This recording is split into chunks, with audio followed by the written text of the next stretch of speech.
प्रिय दर्शकों, आज फिर नया वीडियो नई जानकारी लेकर हाजिर हुए हैं। दर्शकों, ये 3 बात अपने भेजे में बिठा लो, रंग से राजा बन जाओगे। आज की जो हमारी कहानी है, आज का जो हमारा प्रसंग है, एक कपोतक पक्षी की बड़ी प्यारी कहानी है, ज्ञानवर्धक कहानी है। प्रिय दर्शकों, इस कहानी को पूरा सुने। ये कहानी बड़ी मोटिवेशनल कहानी है। ये कहानी आपको आपके जीवन में ढेर सारी प्रेरणा देगी। इस कहानी को यदि आप गौर से सुनते हैं और इसके 3 बातों पर यदि आप अमल करते हैं, तो प्रिय दर्शकों, आप इस संसार में किसी भी कोने में रहे, संसार के किसी भी कोने में घूमे, आप कभी भी किसी भी संकट में नहीं पड़ सकते। ये कहानी आपको आपके जीवन में ढेर सारी प्रेरणा देगी। इस कहानी में ऐसे 3 ज्ञानवर्धक बातें हैं, इनको आप जरूर सुनें। कहानी शुरू करने से पहले जो लोग हमसे नए जुड़े हैं, वो हमारे चैनल को सब्सक्राइब करें, अच्छे कमेंट किया करें, ताकि हर आने वाले वीडियो का नोटिफिकेशन सबसे पहले आपको मिले और आप उसका फायदा उठा सके। प्रिय दर्शकों, हमारे इस चैनल में हम रोज नए ज्ञानवर्धक कहानियां, नई चर्चा लेके आते रहते हैं। शुरू करते हैं। प्रिय दर्शकों, आज की प्यारी सी कहानी। ये प्यारा सा वीडियो। एक जंगल में 2 कपोतक पक्षी रहते थे। बारिश का मौसम था, जिनमें झिरमीर बारिश बरस रही थी।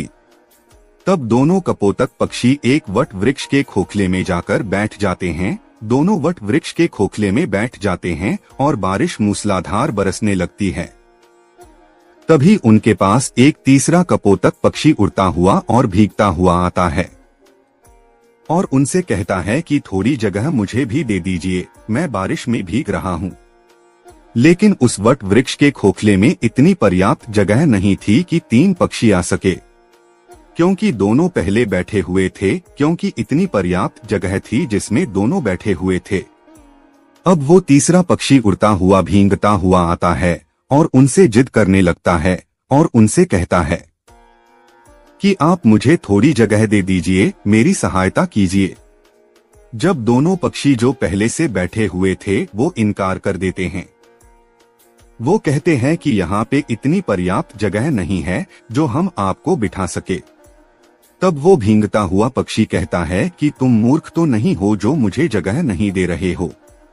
तब वो दोनों पक्षी कहते हैं कि भाई, हमारे पास इतनी पर्याप्त जगह नहीं है, हम दोनों ही बड़ी मुश्किल से इसके अंदर बैठे हैं।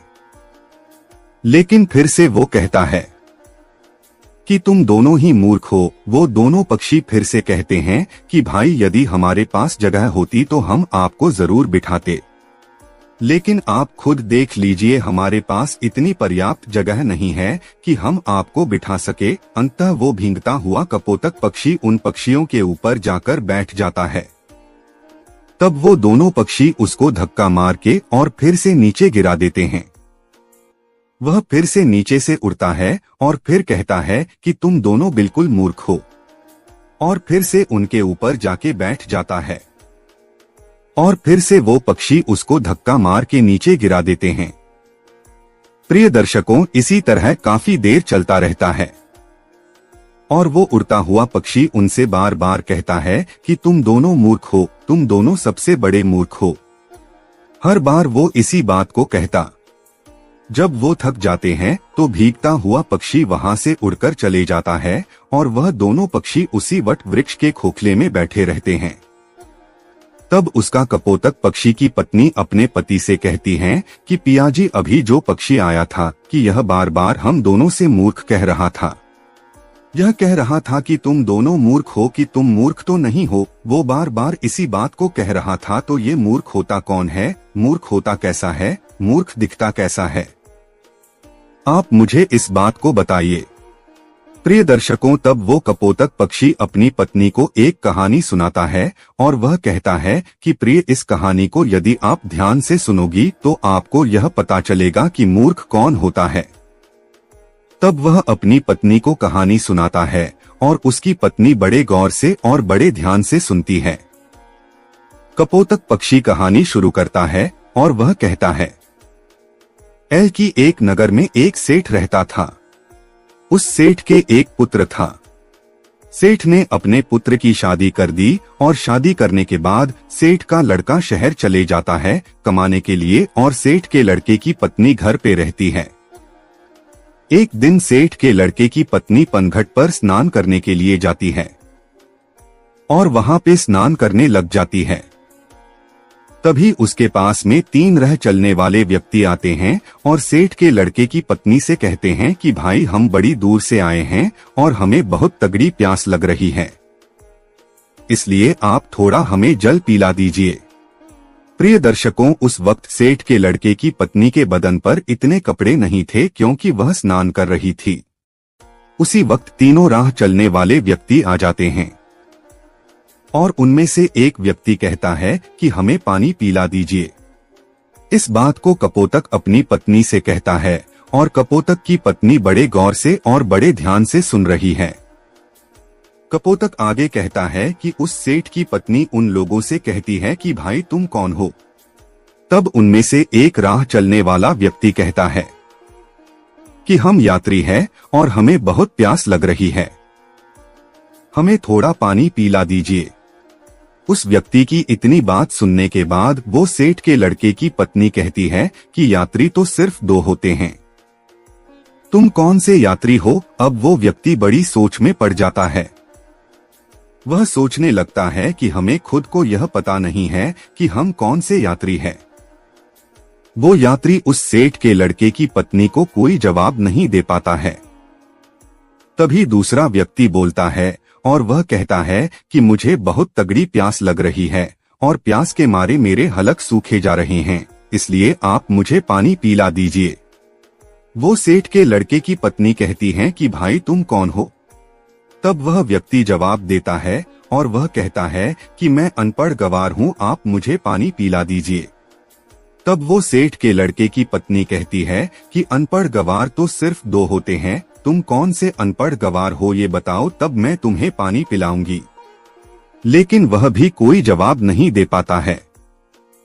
वो भी सोचने लगता है कि मुझे खुद को यह पता नहीं है कि मैं कौन सा अनपढ़ गवार हूँ। वो कोई जवाब नहीं दे पाता है। फिर तीसरा व्यक्ति कहता है कि बहन जी मुझे पानी पिला दीजिए, प्यास के मारे मेरे प्राण निकले जा रहे हैं। यदि कुछ देर मुझे और पानी नहीं मिला तो मेरे प्राण ही निकल जाएंगे, इसलिए आप मुझे पानी पिला दीजिए।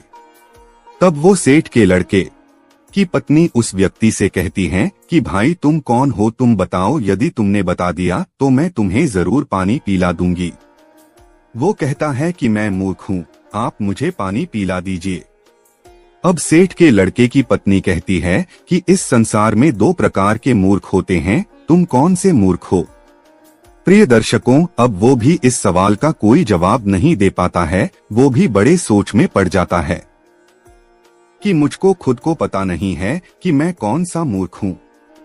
उसको कुछ सूझती नहीं है, कुछ आता नहीं है, कुछ जाता नहीं है।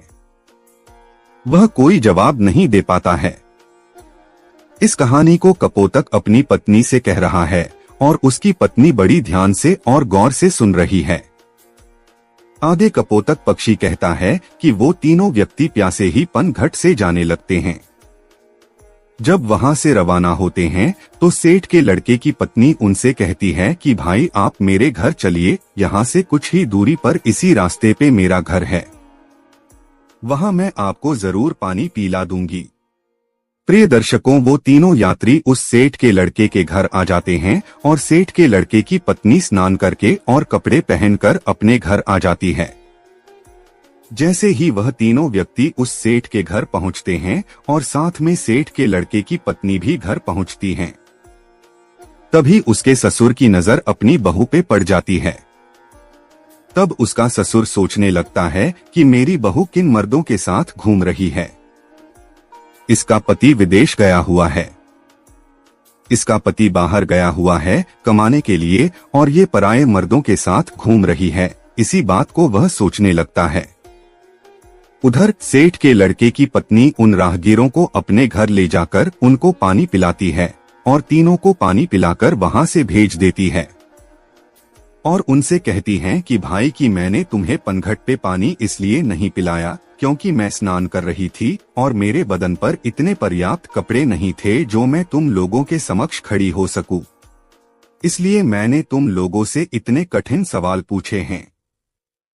मेरा ऐसा कोई मतलब नहीं था कि मैं तुम लोगों को पानी ना पिलाऊं, इसीलिए मैं तुम लोगों को अपने घर पे लेके आई हूँ और यहाँ पर तुमको पानी पिलाकर भेज रही हूँ। अब आप बड़े प्यार से पानी पीजिए और अपनी राह चल दीजिए। तीनों राहगीर पानी पीकर वहाँ से चले जाते हैं। प्रिय दर्शकों, उधर सेठ के लड़के की पत्नी का ससुर सोचने लगता है कि मेरी बहू बदचलन है। मेरा लड़का बाहर काम करता है और यह पराये मर्दों के साथ घूमती है। पराये मर्दों को अपने घर पे लेके आती है, मेरे घर पे लेके आती है। यही सोचकर वो दुखी होता है। अब वो सोचने लगता है कि यदि किसी व्यक्ति में बीमारी आ जाए तो उसका उपचार जरूरी होता है। यदि उसका उपचार नहीं किया जाए तो बीमारी उसके रोम रोम में रम जाती है और बाद में बड़ा मुश्किल होता है। इसी बात को सोचकर वो सोचने लगता है कि अब मेरी बहू का क्या इलाज किया जाए। यह भी बदचलन हो गई है, बदमाश हो गई है, पराये मर्दों के संग घूमती है और उसका पति बाहर रहता है, इसलिए ये बिगड़ चुकी है। अब इसका इलाज किया जाए तो क्या किया जाए। अब वो सोचने लगता है कि क्यों ना मैं इसका फैसला राजा से करवाऊं। तो प्रियदर्श को इसी बात को सोचकर उस महिला का ससुर राजा के दरबार में पहुंच जाता है और राजा को यह सारी घटना सुना देता है। तभी राजा अपने सैनिकों को आदेश देता है कि जाओ सेठ के लड़के की बहू को तुरंत दरबार में हाजिर किया जाए। प्रिय दर्शकों, इस बात को कपोतक पक्षी अपनी पत्नी से कह रहा है और उनकी पत्नी बड़ी ध्यान से और बड़े गौर से सुन रही है। तभी राजा के सैनिक सेठ के लड़के की पत्नी के पास आते हैं और उनसे कहते हैं कि तुम्हें राजा ने कि तुम्हें महाराज ने दरबार में हाजिर होने का हुक्म दिया है और तुम दरबार में चलो। तभी सेठ के लड़के की पत्नी कहती है कि भाई आप सबसे पहले अपने राजा से यह पूछ करके आइए कि उन्होंने मुझे किस रूप में बुलाया है, बेटी के रूप में बुलाया है या बहू के रूप में बुलाया है या माँ के रूप में बुलाया है, किस रूप में उसने मुझे दरबार में बुलाया है। तभी सैनिक वापस राजा के पास में जाते हैं और राजा से कहते हैं कि महाराज, सेठ के लड़के की पत्नी ने ये कहकर वापस भेजा है कि आपने उसे किस रूप में बुलाया है, बेटी के रूप में बुलाया है या बहू के रूप में बुलाया है या फिर माँ के रूप में बुलाया है। तभी राजा बड़ा सोच में पड़ जाता है कि अब मैं बोला वो तो किस रूप में बुलाऊं। राजा अपने मंत्रियों से सलाह लेता है तो मंत्री उसको सलाह देते हैं कि महाराज, सेठ हमारी नगर का सेठ है और इसके बेटे की बहू हमारी भी बहू लगती है, इसलिए आप उसको दरबार में बहू के रूप में बुलाइए। तभी राजा अपने सैनिकों को आदेश देता है और कहता है कि पालकी लेके जाओ और बहू के रूप में उसको लेके आओ। तभी राजा के सैनिक फिर से पालकी लेकर सेठ के लड़के के घर पहुंचते हैं और सेठ के लड़के की पत्नी से कहते हैं कि महाराज ने तुम्हें बहू के रूप में बुलाया है। प्रिय दर्शकों, इस बात को कपोतक पक्षी अपनी पत्नी से कह रहा है और उसकी पत्नी बड़े गौर से सुन रही है। सैनिकों की इतनी बात सुनने के बाद सेठ के लड़के की पत्नी तुरंत पालकी में बैठ जाती है और सैनिक पालकी उठाकर राजा के दरबार में ले जाते हैं। सेठ के लड़के की पत्नी राजा के दरबार में हाजिर हो जाती है। तब राजा उसी सवाल कहता है, क्या तुम चरित्रहीन हो? तुम्हारा पति विदेश कमाता है और तुम पराये मर्दों के संग घूमती हो। ऐसा हमारे राज्य में नहीं हो सकता। यदि आप ऐसे काम करोगी तो हमारे राज्य को छोड़कर जाना पड़ेगा या फिर तुम्हें सजा दी जाएगी। राजा इतनी बात कहता है तब सेठ के लड़के की पत्नी राजा को जवाब देती और कहती है कि महाराज, मैं एक पतिव्रता स्त्री हूँ। मुझ पर कलंक लगाने से पहले आप थोड़ा सोच लीजिए। क्या किसी प्यासे को पानी पिलाना, किसी भूखे को भोजन खिलाना कोई अपराध है? यदि आपके राज्य में ऐसा संविधान है कि किसी भूखे को भोजन खिलाना या प्यासे को पानी पिलाना अपराध है तो हाँ, मैंने अपराध किया है और ये अपराध मैं बार बार करूंगी। इतनी बात सुनने के बाद राजा बड़ा चिंतित होता है और राजा कहता है, क्या आप मुझे पूरी बात विस्तार से बताइए कि बात क्या है। तब वह महिला सेठ के लड़के की पत्नी राजा को पूरी सच्चाई कहती है कि महाराज, मैं पनघट पर स्नान कर रही थी, तभी 3 राह चलने वाले व्यक्ति आते हैं और वो कहते हैं कि हमें प्यास लग रही है, हमें पानी पिला दीजिए। उस वक्त मेरे बदन पे इतने पर्याप्त कपड़े नहीं थे कि उनके समक्ष मैं खड़ी होकर उनको पानी पिला दूं। इसलिए मैंने बैठे बैठे उन लोगों से इतने कठिन सवाल पूछे हैं कि वो जवाब नहीं दे सके। उसके बाद उनको मैंने अपने घर भेजा। उसके बाद मैं कपड़े पहनकर अपने घर आई। घर आने के बाद उन लोगों को मैंने पानी पिलाकर वहां से भेज दिया। अब इसमें मैंने गलत क्या किया है? उस महिला की इतनी बात सुनने के बाद राजा कहता है कि तुमने ऐसे कौन से कठिन 3 सवाल पूछे, वो सवाल हमें भी बताइए। जब सेठ के लड़के की पत्नी को 3 सवाल राजा के समक्ष रखती है तो राजा भी बड़ा सोच में पड़ जाता है। राजा के अंतरी मंत्री भी सोच में पड़ जाते हैं। उनसे भी इन तीनों सवालों के कोई जवाब नहीं लगते हैं। अंत में राजा परेशान हो जाता है और तीनों सवालों के उत्तर जानने का बड़ा इच्छुक होता है। तब वो राजा सेठ के लड़के की पत्नी से कहता है कि बहुरानी, हमको इन प्रश्नों के उत्तर नहीं आते हैं। हमारे किसी भी विद्वान पंडित के पास इन प्रश्नों के उत्तर नहीं है। हमारी किसी भी मंत्री के पास इन प्रश्नों के उत्तर नहीं है। तो फिर आप ही हमें इन प्रश्नों के उत्तर बता दीजिए।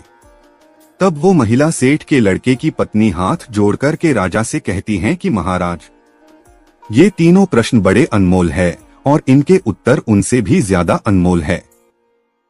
इसलिए आपसे एक विनती है। इन तीनों प्रश्नों के उत्तर मैं आपको बता दूंगी, लेकिन बदले में मुझे क्या मिलेगा?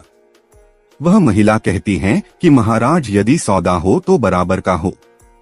वो महिला सेठ के लड़के की पत्नी बड़ी चतुराई से अपने दिमाग का इस्तेमाल करती है। तभी राजा बड़ी सोच में पड़ जाता है और अंततः राजा परेशान हो जाता है। सोचने लगता है कि तीनों प्रश्न बड़े अनमोल है और इन तीनों प्रश्नों का उत्तर भी बड़ा अनमोल है। इनको जानना बहुत जरूरी है। यही सोचकर राजा कहता है। प्रिय दर्शकों, कहते हैं ना कि जो राजा मूर्ख हो उसको कोई भी लूट सकता है। वो राजा कहता है कि आधा राज्य पे आप शासन करोगी और आधे पे हम करेंगे। ठीक है, आप आपके तीनों अनमोल प्रश्नों के उत्तर हमें बता दीजिए। प्रिय दर्शकों, सेठ के लड़के की पत्नी वो पूरी लिखावट करवाती है। आधा राज्य अपने कब्जे में लेती है और फिर उन तीनों प्रश्नों के उत्तर बताती है और वो कहती हैं कि महाराज, अब गौर से सुनो तीनों प्रश्नों के उत्तर। पहला प्रश्न, यात्री संसार में 2 ही है। अब 2 यात्री कौन कौन से हैं? कि महाराज, पहला सूर्य, दूसरा चंद्रमा जो रात दिन चलते रहते हैं और संसार में भ्रमण करते रहते हैं और संसार को रोशन करते रहते हैं। यही 2 यात्री हैं, सूर्य और चंद्रमा। पहला सवाल कि महाराज, अनपढ़ और गंवार 2 चीज है, वो है अन्न और पानी, जो हर किसी के साथ में रहते हैं, विद्वान लोगों के साथ में भी रहते हैं और मूर्ख से मूर्ख इंसान के साथ में भी रहते हैं। उनका लालन पालन करते रहते हैं। यही सबसे अनपढ़ और गंवार है, जो अज्ञानी को भी वही स्वाद देते हैं और विद्वान को भी वही स्वाद देते हैं। तीसरा सवाल, मूर्ख। मूर्ख भी 2 प्रकार के होते हैं। पहला मूर्ख जो मेरा ससुर है, जो अपने घर की बात को एक दूसरे से आकर कहता है। जो अपने घर की बात को दूसरे से कहता है वही सबसे बड़ा मूर्ख होता है। यदि मेरे ससुर ने इस बात को मुझसे आकर पूछा होता तो इनको वहीं पे मैं पूरी सच्चाई बता देती। मेरे घर की इज्जत नीलाम नहीं होती। मेरे घर की इज्जत इस तरह भरे दरबार में उछाली नहीं जाती। मेरे घर की बदनामी नहीं होती। इसलिए सबसे पहले बड़े मूर्ख मेरे ससुर है। तब राजा कहते हैं कि दूसरा कौन है? तब वह महिला कहती हैं कि महाराज, दूसरे सबसे बड़े मूर्ख आप है। एक वो राजा होता है जो बगैर सोचे समझे कुछ भी फैसला ले ले, वही सबसे बड़ा मूर्ख होता है। इसलिए दूसरे सबसे बड़े मूर्ख आप है। आप भी एक ऐसे मूर्ख है जो मेरे 3 सवालों के बदले में मुझे आधा राज्य दे दिया, तो आप भी सबसे बड़े मूर्ख है। प्रिय दर्शकों, अब राजा को गुस्सा बहुत आता है, लेकिन वह कुछ नहीं कर सकता क्योंकि अब वो भी महारानी है। आधे राज्य की महारानी है, आधी सेना उसकी है, आधा राज्य उसका है। अब वो राजा कुछ नहीं कर सकता था। प्रिय दर्शकों, इस तरीके से अपने दिमाग का सदुपयोग करते हुए उस सेठ के लड़के की पत्नी एक महारानी बन जाती है। तब कपोतक पक्षी अपनी पत्नी से कहता है कि प्रिय, सबसे बड़ा मूर्ख वही होता है जो अपने घर की बात को बाहर निकाल दे। अपने घर की बात को अन्य लोगों से कहें, अपने घर की बात को एक दूसरे से कहता रहे, अपने घर की बात को अपने घर में ना रखें। वही सबसे बड़ा मूर्ख होता है। और दूसरा मूर्ख वो होता है जो किसी के कहने पर भी अपना सब कुछ लुटा दे। ये 2 प्रकार के ऐसे मूर्ख होते हैं, इनका कुछ नहीं हो सकता। तब कपोतक की पत्नी को यह बात समझ में आती है कि संसार में मूर्ख कौन होता है। इसीलिए कहते हैं कि अपने दिमाग का सही समय आने पर जो बंदा सही उपयोग करता है वो अपने जीवन में हमेशा कामयाबी पाता है। इसीलिए प्रिय दर्शकों, हमेशा अपने दिमाग को सही जगह और सही निशाना लगा करके चलाइए। आप कभी भी फेल नहीं हो सकते। जो लोग अपने दिमाग का सही सदुपयोग नहीं करते हैं वो लोग हमेशा पीछे रहते हैं और एक दिन ऐसा आता है कि उनका पतन हो जाता है। इसलिए अपने दिमाग का, अपनी बुद्धि का सही उपयोग करें।